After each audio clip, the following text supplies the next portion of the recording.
하나님 말씀은 요한복음 8장 12절부터 20절입니다. 신약성경 요한복음 8장 12절부터 20절입니다.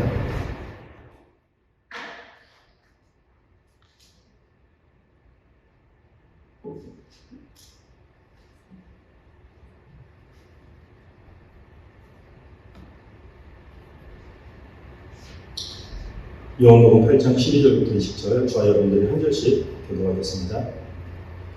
예수께서 또 말씀하여 이르시되 나는 생명의 빛이니 나를 따르는 자는 어둠에 다니지 아니하고 생명의 빛을 얻으리라.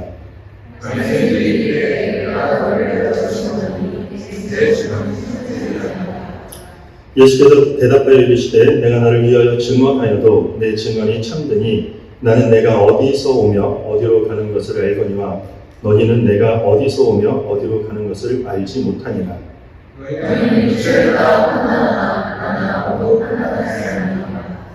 만일 내가 판단하여도 내 판단이 참되니 이는 내가 혼자 있는 것이 아니요 나를 보내신 이가 나와 함께 계시니라.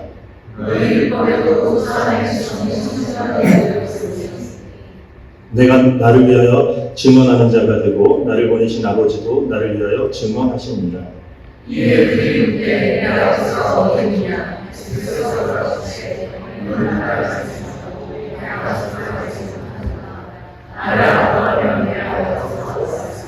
함께 읽습니다.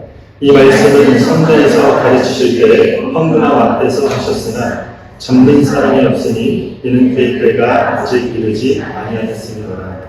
아멘. 자, 오늘은 지저스 두 번째 시간입니다. 세상의 빛, 따름이라는 주제로 하나님 말씀을 전하도록 하겠습니다. 우리 지난주 첫 시간에 말씀드렸죠. 요한복음에서 보면 헬라어로 에고에이, 그러니까 I am what I am who I am. 나는 무엇이다. 라는 예수님의 일종의 자기 선언이라고 하셨죠. 자신의 정체성을 밝히는 이야기가 7가지 표현을 통해서 등장하는데 오늘 두 번째 시간입니다. 자신의 정체성을 예수님께서 드러내시는데 특별히 오늘 우리가 읽은 본문은 유대인들의 어떤 예식을 통해서 그 예식을 통해서 어떤 이미지를 취하여서 예수 그리스도가 누구신지 그것을 통해서 더 분명하게 자신의 정체성을 밝히고 나타내는 본문입니다. 저희가 오늘 본문을 이해하는 데 있어서 가장 중요한 것은 초막절입니다. 초막절. 오늘 이야기는 배경이 초막절이에요. 여러분들 유대인들의 명절 중에 초막절이라고 들어보셨나요? 초막절. 초막절은 유대인들이 과거에 광야에서 40년 동안 하나님께서 그들을 보호하시고 인도하시고 지켜주신 은혜에 감사하면서 그것을 기억하고 기념하는 절기가 바로 초막절입니다. 이 기간에는 정말로 나무 가지고 지은 초가지, 쉽게 얘기하면 텐트죠.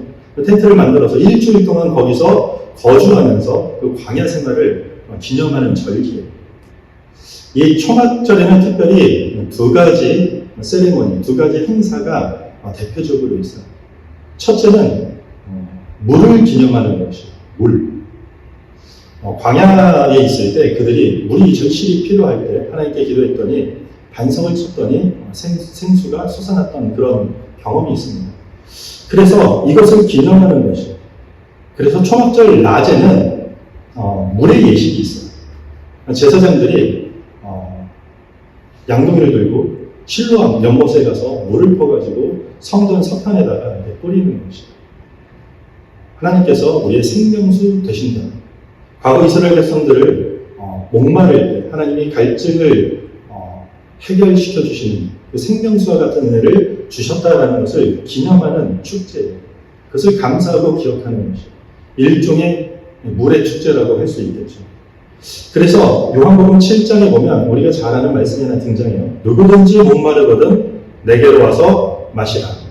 이렇게 말씀하신 것도 바로 이 초막절, 이 물을 기념하는 예식을 바탕으로 예수가 누구신지를 설명하고 있는 것이죠. 초막절의 대표적인 예식 중 하나가 또 다른 게 불의 축제. 낮에는 물의 축제고 또 밤에는 이 불의 축제가 있습니다. 등교를 기념하는 것입니다. 과거 광야에서 하나님께서 구름 기둥과 불 기둥으로 이스라엘 백성들을 인도하심에 감사하는 그런 것을 기념하는 것이에요.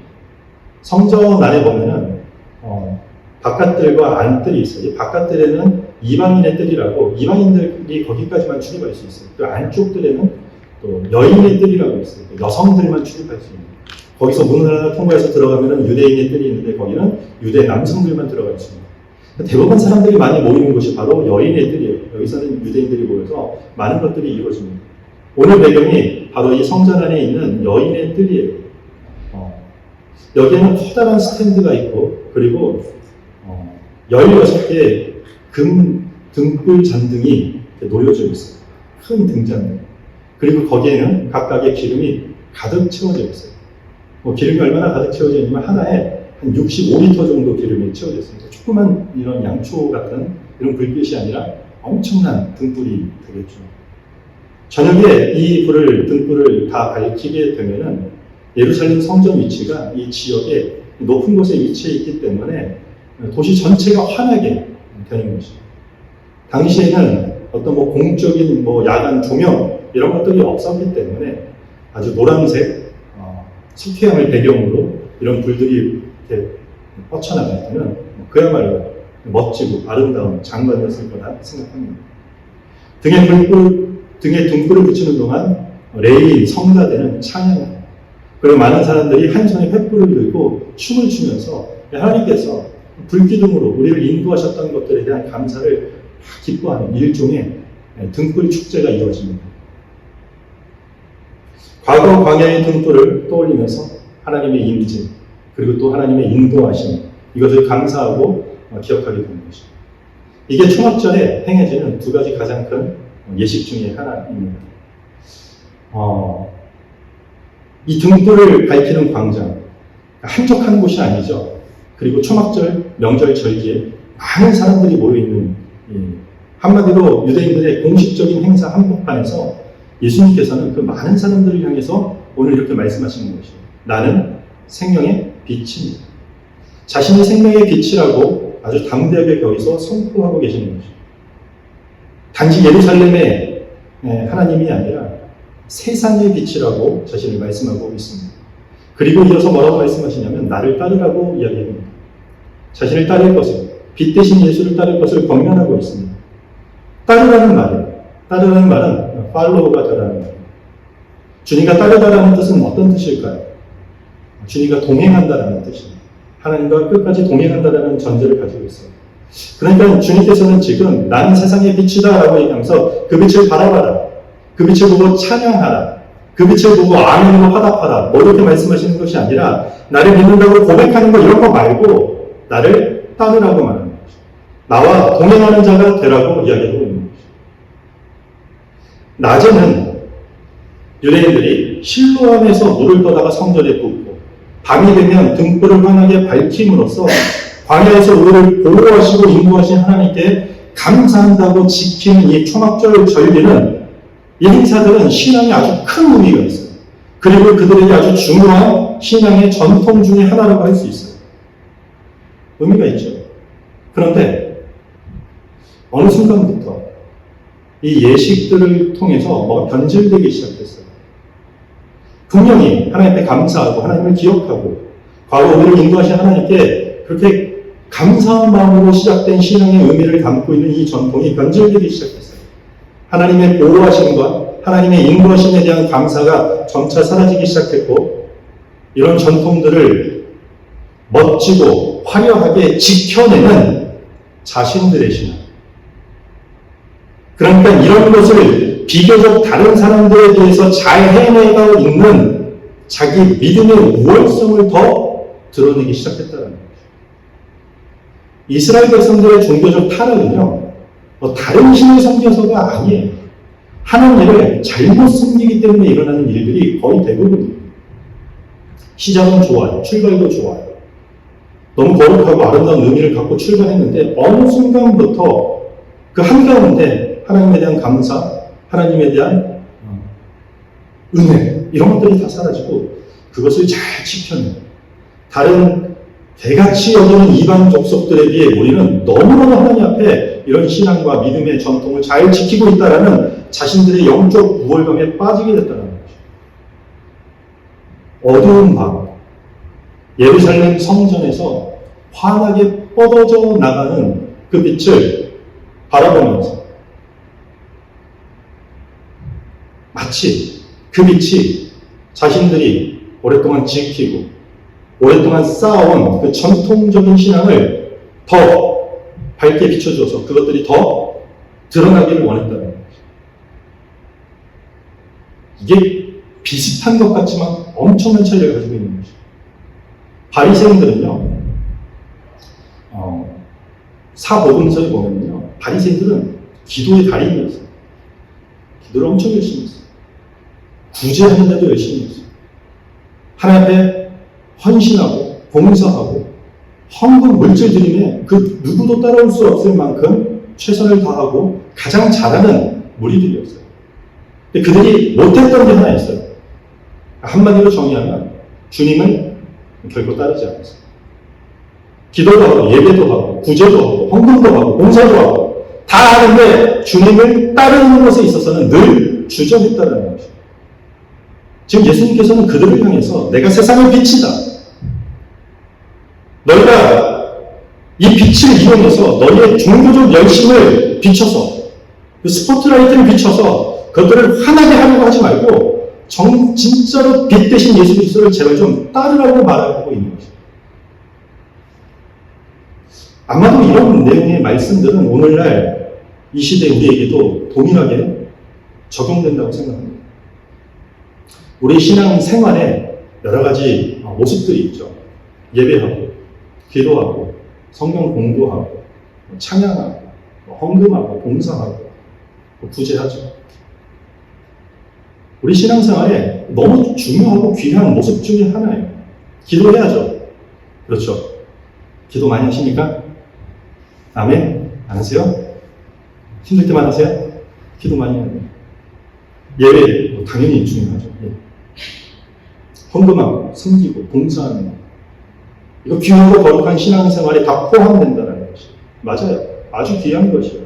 그런데 이런 신앙생활을 통해서 결국 내가 원하고 내가 갈망하고 내가 이루려는 것, 그러니까 내 것이 더 밝게, 내 것이 더 환하게 드러나는 것이 목표가 되는 것을 경계하라고 말씀하고 계시는 것이죠. 우리가 예배를 왜 합니까? 여러분들은 이 시간에 왜 오셨나요? 우리가 예배는 우리 7, 8월은 방학이지만 우리가 성경 공부하죠. 수요일 아침에도 하고 저녁에도. 성경 공부 우리가 왜 합니까? 우리 어떤 기도 제목을 놓고 기도해요. 그리고 어떤 문제가 있으면 함께 공동으로 기도하고 기도 제목을 나눠요. 우리가 기도를 왜 합니까? 우리가 예배하고 우리가 성경 공부하고 기도하고 심지어 우리 어제 아이들과 즐거운 시간을 보냈어요. 이런 모든 것들을 하는 이유가 뭘까요? 한마디로 정의하면요, 예수 그리스도를 따르기 위함인 것이죠. 주님을 따르기 위해서 그것들을 하는 것이죠. 예배 자체가 우리의 목표는 아니에요. 봉사하고 헌금하고 섬기고 성경 공부 자체, 그 기도하는 그 행위 자체가 우리의 궁극적인 목표가 절대 될 수 없다는 것이죠. 이런 모든 신앙생활은 주님을 따르기 위한 그 과정 가운데 동반되는 모습인 것이죠. 그러니까 우리는 주님을 따르기 위해서 예배가 따라오고, 기도도 따라오고, 찬양도 따라오고, 섬김과 헌신과 구제가 따라오는 하나의 과정일 뿐이라는 것이죠.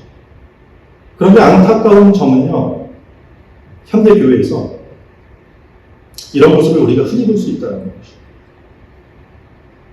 하루를 기도로 시작합시다. 주님의 기도의 본을 본받자. 여기서 출발한 게 한국의 새벽 기도입니다. 좋습니다. 그런데 어느덧 그 사람의 믿음의 크기, 그 사람의 믿음의 유무를 판단하는 잣대가 되어버렸어요.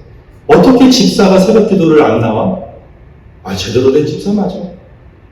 저 사람 새벽 기도도 안 나오는데 어떻게 장로 후보 명단에 올릴 수 있을까? 불가능합니다. 새벽 기도도 안 나오는 교사로 세울 수 있다고 하면 안 됩니다. 믿음의 크기를 규정하는, 판단하는 잣대가 되어버렸거든요. 주님을 따르려는 기도의 모습은 아무도 없는 곳에서 주님과 독대하면서 은밀하게 하나님과 소통하고 만나는 기도라는 것을 다 놓치게 되었던 것이죠. 저는 그 장로교 출신입니다. 한국에서도 장로교 목사입니다. 장로교회는 장로 제도가 있어요. 엘더들이죠. 교회 장로들을 세웁니다. 한 사람의 지도자가 교회를 줬다 갔다 하지 않는 것들을 방지하기 위해 장로들을 세워서 함께 교회 전체를 치리하는 그런 모임입니다. 목사도 장로에 들어갑니다. 중요한 사항과 일들을 결정하는 그런 일들을 하는 사람들이 교회 장로들입니다.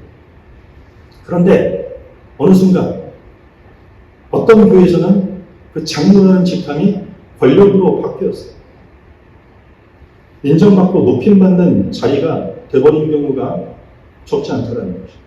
주님을 본받아 원된 주님의 교회를 세우기 위한 책임감, 주님의 교회를 세우기 위한 헌신, 그 섬김을 다 놓쳐버리게 됐다는 것이죠. 성전에 16개 금 등잔에서 등불을 밝히고 있고 사람들은 지금 막 찬양하고 있고 횃불 들고 춤추면서 이것을 기념하고 있지만 예수를 따르지 않는다는 아무런 의미가 없다라는 것을 지금 보여주고 있는 것입니다. 주님을 따르지 않으면서 먼 발치에 서서 빗대신 주님을 향해서 아유 주님 훌륭하십니다. 대단하십니다. 우리 주님 경고하고 호응하고 주님 원하시는 길, 계획하신 길 마음껏 가십시오. 이것을 신앙이라고 할 수 있겠습니까? 진정한 신앙이라고 우리는 하지 않습니다. 바른 신앙은 주님을 따르는 것입니다. 주님과 동행하는 것입니다. 거룩한 신앙생활의 전통을 우리가 때로는 잘 지켜내지 못할지라도 섬기고 봉사하고 기도하고 예배하는 것을 탁월하게 익숙하게 우리가 행하지 못할지라도 빛되신 주님을 따르는 것이 더 중요하다는 거죠. 근데 어느 순간 이런 것들을 탁월하게 해내고 능수능란하게 신앙생활을 아주 부러운 담론하게 잘하는 것을 우리는 신앙의 표준으로 삼을 때가 있다는 거죠. 그렇지 않아요. 그거의 핵심이 주님을 따르는 것인데 그런 것들을 아무리 잘할지라도 주님 따르지 않으면 다 의미가 없다는 것이죠.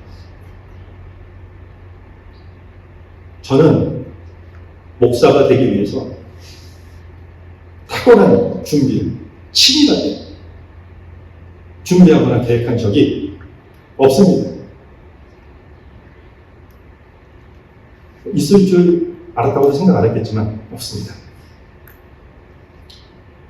그냥 주어진 일들이 있어서 제 삶에 주어진 현실이 있어서 주님 계속 따르다 보니까 때로는 막히는 문제, 잘 안 되는 상황들, 열리는 길들, 여기서 그런 현실 앞에서 하나님 앞에 기도하고 간구하고 하다 보니 그렇게 주님을 따르다 보니까 어느 날 제가 목사가 되어 있고 이렇게 목회를 하게 된 것입니다.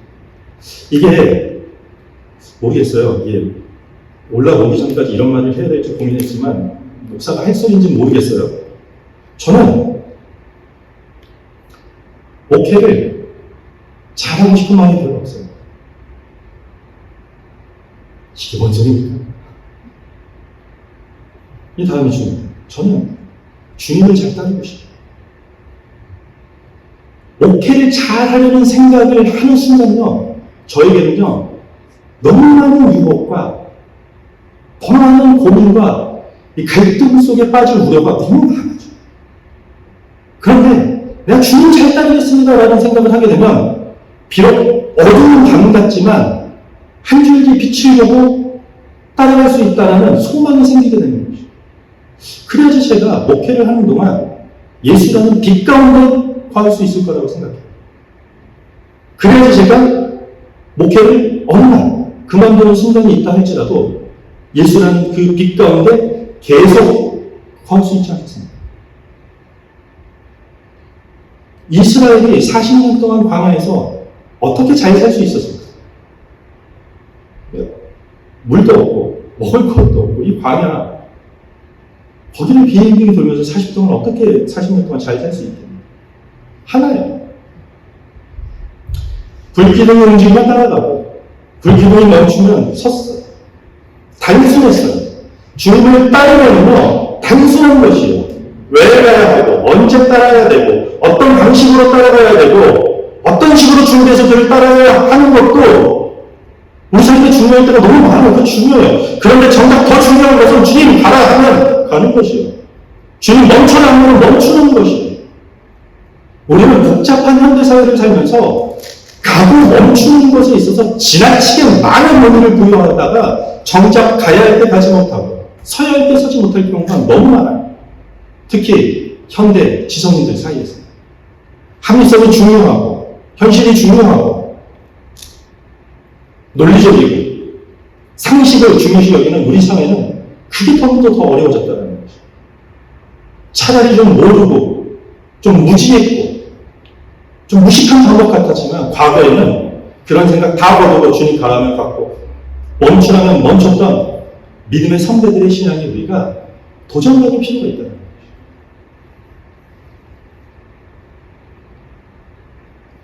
가라면 가고 멈추라면 멈추는 것, 그것이 그리스도입니다. 그러니까 여러분들 일을 너무 잘하려고 하지 마세요. 우리 학생들 부모님들이 이 말 들으면 어떨지 모르겠는데 공부 너무 잘하려고 하지 마세요. 인간관계, 우리 경제적인 문제 너무 잘하려고 하지 마세요. 그 가운데 내가 어떻게 주님을 잘 따를까? 주님을 잘 따르려고 하시기 바랍니다. 비즈니스 잘하려고 불법과 불의한 일에 절대 동참하지 마세요. 공부 잘하기 위해서 수험생이니까 한 1, 2년은 예배 멈추겠습니다. 그게 절대 안 된다는 거죠. 어떤 사람과 인간관계를 잘 맺기 위해서 다른 사람 함께 모함하는 것 절대 하지 말라는 거죠. 우리가 어떤 것을 잘 해내는 것보다 더 중요한 것은 빛 대신 예수 그리스도를 따르는 것이에요. 주님을 잘 따를 때 우리는 어떤 것을 잘해내는 것 이상의 삶을 살게 되는 것이에요. 우리가 이렇게 주님을 잘 따를 때 어떻게 될까요? 오늘 12절 한번 보겠습니다. 여러분들이 함께 읽겠습니다. 12절 시작. 예수께서 말씀하여 주시되 나는 세상에 계시니 나를 따르는 자는 어디에 가지 아니하고 생명을 주시옵소서. 아멘. 주님을 따르는 자는 어둠에 다니지 않고 생명의 빛을 얻는다. 어둠에 다니지 않고 생명의 빛을 얻는다는 거죠. 지금 빛과 어둠을 대조하고 있는 거예요. 조금 쉬운 말로 정리하면요. 빛은 의미를 알고 사는 삶입니다. 내가 어떤 삶을 사는지 삶의 의미를 알고 사는 것이에요. 어둠은요. 아무 의미를 모르고 사는 것이에요. 주님을 따를 때 우리는 생명의 빛을 얻는다는 거죠. 한마디로 얘기하면 의미를 아는 삶을 살게 되었다라는 것이에요. 14절에 예수께서 대답하여 이르시되 내가 나를 위하여 증언하여도 내 증언이 참되니 나는 내가 어디서 오며 어디로 가는 것을 알거니와 너희는 내가 어디서 오며 어디로 가는 것을 알지 못하냐. 이게 무슨 말인가? 헷갈리죠. 예수님께서 지금 뭐라고 말씀하시냐면요. 예수님께서는 자신은 하늘에서부터 와서 하나님으로부터 다시 돌아간다는 것을 알고 있다는 것이에요. 이건 예수님만의 이야기가 사실 아니에요. 모든 그리스도인들의 고백이에요. 그리스도인들에게 여러분 어디서 와서 여러분들 어디로 가십니까? 라고 묻는 질문에 여러분들 이렇게 대답해요. 저는 하나님께로부터 와서 하나님께로 돌아갑니다. 이게 우리의 신앙 고백이 되는 것이에요. 주님께서 나는 내가 어디로부터 와서 어디로 가는지 알고 있는데 너희는 모른다. 그들이 모르는 이유가 뭘까요? 이어서 15절에 보면 너희는 육체를 따라 판단하나 나는 아무도 판단하지 아니하노라. 이유가 뭐라고요? 육체를 따라 판단하기 때문에. 여기서 육체를 따라 판단한다는 말은 인간적인 기준에서 모든 걸 판단하고 결정한다는 이야기. 하나님의 기준이 아닌 인간적인 기준에 따라 판단하고 결정하고 실행하는 것이에요. 우리 이런 건 좋아하지 않나요? 인간적인 거. 인간적인 거. 너무 그럴 땐 인간적이지 않아? 좀 인간적으로 했으면 좋겠어. 여러분들 가만히 생각해보세요. 인간적이라는 것은 그냥 공감이 형성되면 만들어지는 것이에요. 그러니까 언제든지 변할 수 있는 거죠. 세상은 육체를 따라 판단하고 있어요. 우리는 겉과 외모, 스펙이 중요한 시대에 살고 있어요.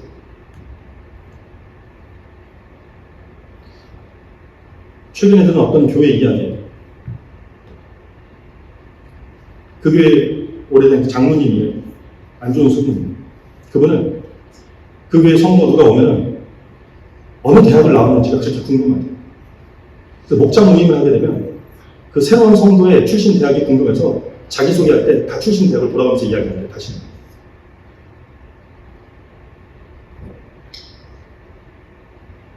이런 걸로 사람을 판단하는 거죠. 조금 더 고상한 사람들은 초면에 이 사람 연봉이 얼마나 될까? 직업이 뭘까? 목기가 좀 그러니까 한국에서 이렇게 물어봅니다. 어디 사세요? 이렇게 물어봅니다. 저기 강남 저 어디에 삽니다. 잘 나가는. 예전에 제가 작년에 맹리에서 어떤 목사님과 만나서 인사할 기회가 있었습니다. 저한테는 목사님 어디 사세요? 저 밴쿠버 삽니다. 오, 비싼 동네 사시네요? 돌아섰는데 은혜가 안 되더라고요. 그 말. 차라리 우리 집 렌트비가 얼마나 물어보면 그런 오해는 없었을 텐데. 학벌, 경제력, 스펙, 배경으로 사람을 평가하고 판단하는 것이 육체를 따라 판단하는 것이 인간적인 기준. 주변에 너무 많지 않나요?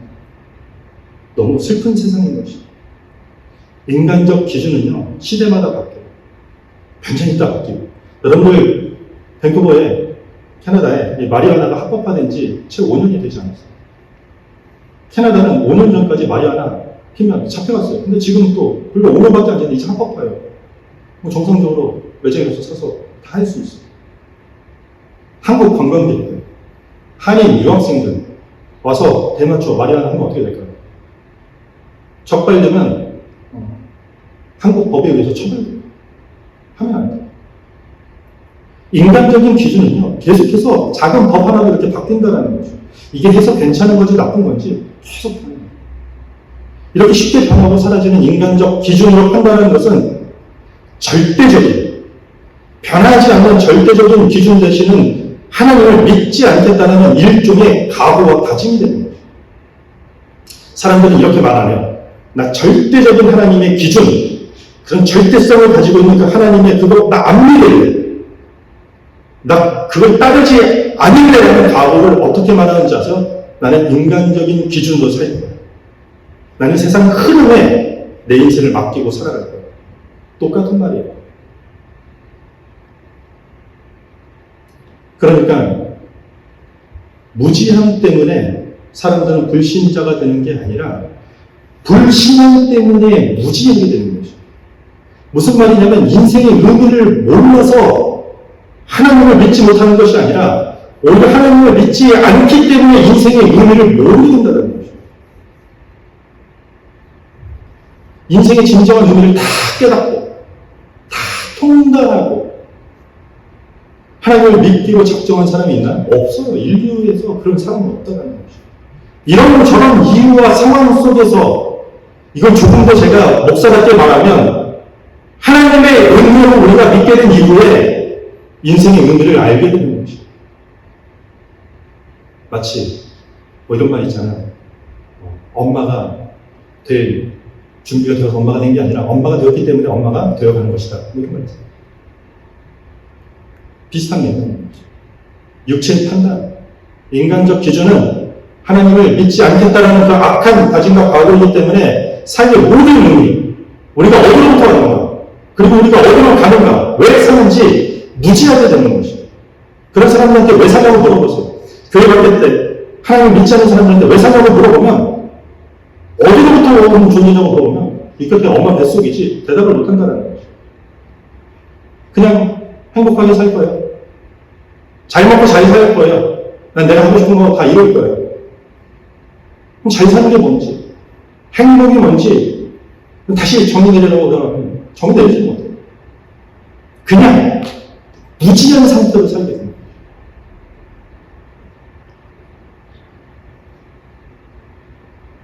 이게 어둠에 거하는 자들의 대표적인 특징이에요. 무지함.